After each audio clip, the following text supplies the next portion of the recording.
Hi everyone, my name is Heidi Martell, and I'm doing my final project on the film Paris is Burning.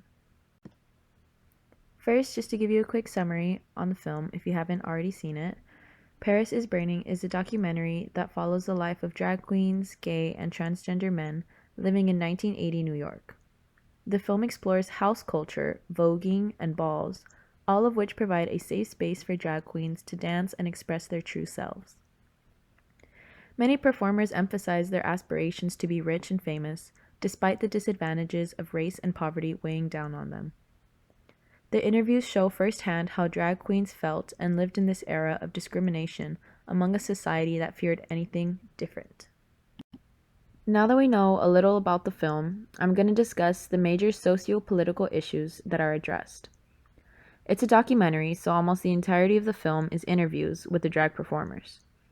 Many of them are black or Hispanic, and they mention how aside from being gay, the color of their skin sets them apart from society. They feel like they have less opportunity to be somebody because they're not white. But they do say that when they're dancing, their skin color doesn't matter. They feel just as important as a white person when they strut and vogue. Poverty is a big characteristic of the drag culture. They are a part of the poor, lower class, or are sometimes homeless. Aside from dancing, their appearance is a big part of balls and competitions.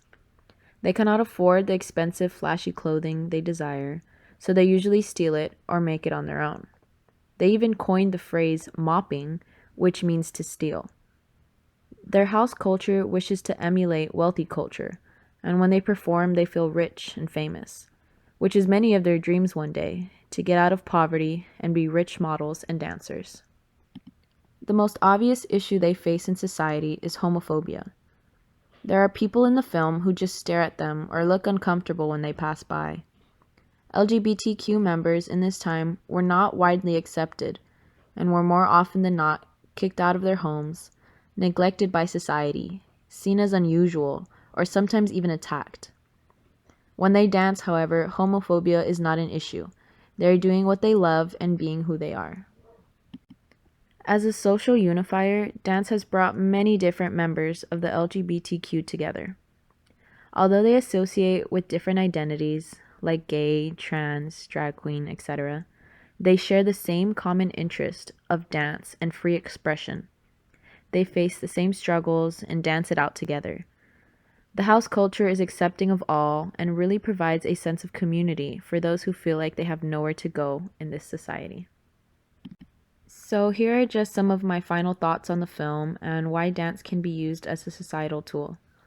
The film shows how dance has had a major impact on this growing community. It is how they express themselves, where they feel comfortable, and how they enjoy to live their lives. Many might not understand them and their lifestyles, but through dance, everyone can see their culture and appreciate their happiness in a world where they are a minority, misunderstood, and just struggling to be their best selves without hate.